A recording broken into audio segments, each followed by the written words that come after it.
رسول اللہ صلی اللہ علیہ وآلہ وسلم نے فرمایا، ابن ماجہ کی حدیث ہے، میرے نبی نے فرمایا وَازِنُوا بِالْقِسْطَاسِ الْمُسْتَقِيمِ، لوگوں ماپ تول میں کمی کرنا یہ اتنی بڑی نحوست ہے، یہ اتنا بڑا جرم ہے کہ جو قوم ماپ تول میں کمی شروع کر دیتی ہے، لوگوں کو دھوکہ دینا شروع کر دیتی ہے، اس کا ترازو ٹھیک نہیں ہے، وہ ماپ کر یا تول کر صحیح سالم اور ایمانداری سے نہیں توڑ رہا، ایمانداری سے نہیں ماپ رہا، اللہ کے نبی نے فرمایا إِلَّا أُخِذَ بِالسِّنِينَ، اللہ پھر ایسی قوم پہ 3 عذاب مسلط کر دیتا ہے۔ إِلَّا أُخِذَ بِالسِّنِينَ، پہلا عذاب اللہ ان پہ یہ مسلط کرتا ہے کہ اللہ تعالیٰ ایسی قوم کو قحط سالی کے اندر مبتلا کر دیتا ہے۔ إِلَّا أُخِذَ بِالسِّنِينَ، سب کچھ ہونے کے باوجود آج لوگ رو رہے ہیں، آٹا بھی موجود ہے، چینی بھی موجود ہے، یہ پنجاب 5 دریاؤں کی سرزمین ہے، گندم وافر مقدار میں ہے، پھر بھی ایک غریب بندے کی پہنچ سے دور ہے۔ اور افسوس اس بات کا ہے جب بھی معاشرے کی کسی برائی کا ذکر کیا جاتا ہے تو ہر بندہ سوچتا ہے یہ برائی اگلے کے اندر ہے، میں اس سے بری ہوں، لیکن کسی نہ کسی طریقے سے میرا بھی اس معاشرے کے بگاڑ میں کوئی نہ کوئی کردار ضرور ہے۔ اللہ کے نبی نے فرمایا جس قوم میں ماپ تول کی کمی آ جائے، اللہ ایسی قوم کو قحط سالی کے اندر مبتلا کر دیتا ہے۔ وجوری سلطان، اللہ بادشاہوں کا ظلم ایسے لوگوں پہ مسلط کر دیتا ہے۔ ہر وہ بندہ آپ کے اوپر بادشاہ ہے جو آپ کا بڑا ہے، وہ گھر کا بڑا ہو، وہ فرم کا بڑا ہو، وہ فیکٹری کا بڑا ہو، وہ اسکول کا، کالج کا، کسی بھی ادارے میں اور آپ کام کرتے ہیں، اگر کبھی میرے اوپر کوئی ظلم ہو رہا ہے، میری تمنا اور خواہش کے مطابق چیز نہیں مل رہی، تو مجھے سوچنا چاہیے کہاں کہاں پہ مجھ سے خطا ہو رہی ہے۔ فضیل بن عیاض کہا کرتے تھے لوگوں جب میرا اللہ مجھ سے ناراض ہوتا ہے مجھے پتہ چل جاتا ہے۔ کسی نے فضیل بن عیاض سے پوچھا اللہ ناراض ہوتا ہے آپ کو کیسے پتہ چل جاتا ہے؟ کہتے ہیں جب مجھ سے میرے رب کی نافرمانی ہوتی ہے، جب میں اللہ کو ناراض کرتا ہوں، جب میں اللہ کی بات نہیں مانتا تو میں محسوس کرتا ہوں میری بیوی میری بات نہیں مانتی، جب میں اللہ سے بغاوت کرتا ہوں میں محسوس کرتا ہوں میرے بچے مجھ سے بغاوت کرتے ہیں،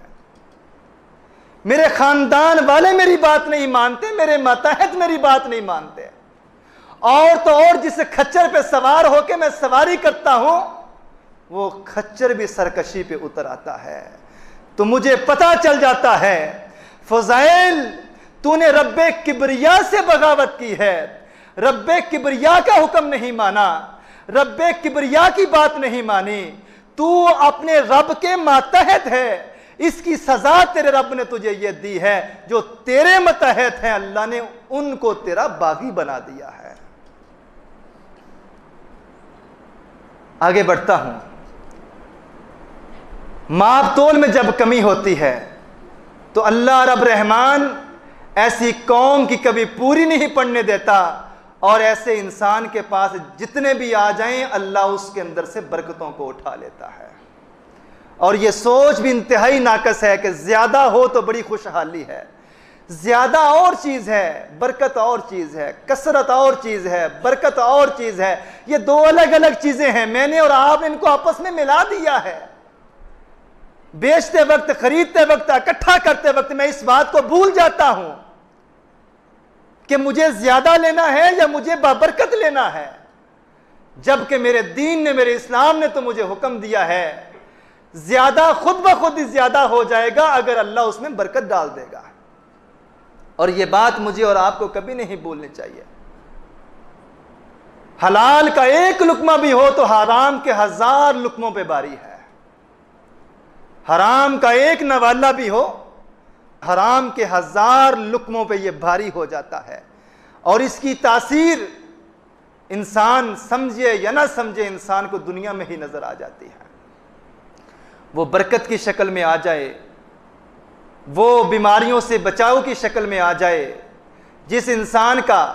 رزق حلال کا ہے، پھر اللہ بھی بیماری بھی اس کو انتہائی مختصر سی لگاتا ہے، اور قطعاً کسی کی دل آزاری مقصود نہیں ہے۔ اس معاشرے کے اندر ایسے لوگوں کو دیکھا جا سکتا ہے جو اس بات کی تمیز کیے بغیر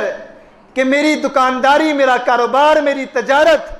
وہ محمد الرسول اللہ کے طریقے کے خلاف ہے، تو اس کا نتیجہ اور رزلٹ کیا نکلتا ہے؟ گھروں میں لڑائیوں کی شکل میں، اولاد کی بدتمیزیوں کی شکل میں، اولاد کی بغاوت کی شکل میں، اولاد کے بگڑنے کی شکل میں، اور پوری نہ پڑھنے کی شکل میں، بیماریوں کی شکل میں۔ آزمائش بھی ہو سکتی ہے، لیکن میں اور آپ خود جانتے ہیں میرے اوپر آنے والی مصیبت آزمائش ہے یا اللہ کا عذاب ہے۔ سب سے بڑا جج تو انسان کا اپنا ضمیر ہے،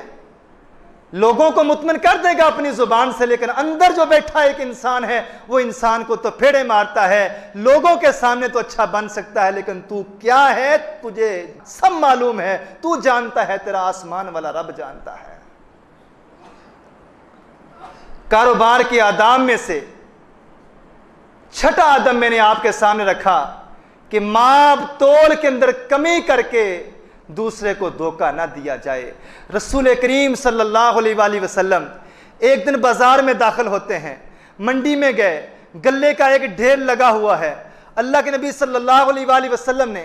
اپنی آستین کو اوپر چڑھایا اور گلے کے ڈھیر میں اپنا ہاتھ داخل کیا تو محسوس کیا کہ نیچے سے اناج اور گلہ اس میں نمی ہے، گیلا پن ہے۔ فوراً دکاندار سے پوچھا، اوپر خشک مال ہے نیچے گیلا مال ہے، وجہ کیا ہے؟ وہ کہتے ہیں اللہ کے رسول رات بارش ہوئی ہے تو مال گیلا ہو گیا۔ رسول اللہ سے بڑھ کر ماہر نفسیات کون ہو سکتا ہے؟ اللہ کے نبی نے فرمایا اگر بارش ہوئی ہے تو سارا مال گیلا ہونا چاہیے تھا، جب بارش ہو گئی ہے تجھے چاہیے تھا گیلا مال ایک طرف کر دے، خشک مال ایک طرف کر دے۔ افلا جعلتہ فوق الطعام، تو نے خشک مال اوپر کیوں رکھا؟ افلا جعلتہ فوق الطعام، تجھے چاہیے تھا الگ الگ ڈیل لگاتا، کئی یراہ الناس، تاکہ دیکھنے والا آ کے پہچان لیتا کہ اسے کون سا لینا ہے۔ جو لینے کے لیے آئے گا وہ تو اسے خشک دکھائے گا، اور جب تول کے دے گا، ڈال کے دے گا، خشک کے ساتھ گیلا شامل کر کے دے گا تو وزن بڑھ جائے گا، ماپ تول میں کمی ہو جائے گی۔ من غش فلیس منا، اے دکاندار اگر اس انداز سے دکانداری کرے گا، گاہک کو دھوکہ دے کے بیچے گا، تیرا پھر مجھ محمد کے دین سے کوئی تعلق نہیں ہے۔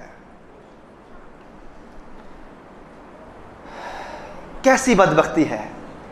کیسا انسان اپنے دل کو مطمئن کر لیتا ہے، دکان پہ بیٹھ کے ڈنڈی بھی پوری زور و شور سے مارتا ہے اور نماز بھی کوئی نہیں چھوڑتا، قرآن کی تلاوت بھی کرتا ہے اور کبھی کبھی روزے بھی رکھ لیتا ہے، اور اس سے بڑے تف اور افسوس کی بات ہے ایک ہاتھ میں تسبیح پڑی ہوئی ہے، دوسرے ہاتھ سے ڈنڈی مار رہا ہے، ایک ہاتھ میں تسبیح پہ دانہ پھینک رہا ہے اور دوسرے ہاتھ سے گاہکوں کو چونا لگا رہا ہے۔ اور میں نے پچھلے جمعے یہ بات عرض کی تھی کہ امام ابو حنیفہ رحمہ اللہ کے شاگرد انہوں نے کیا کہا تھا، میں نے کتاب البیوع لکھ دی ہے،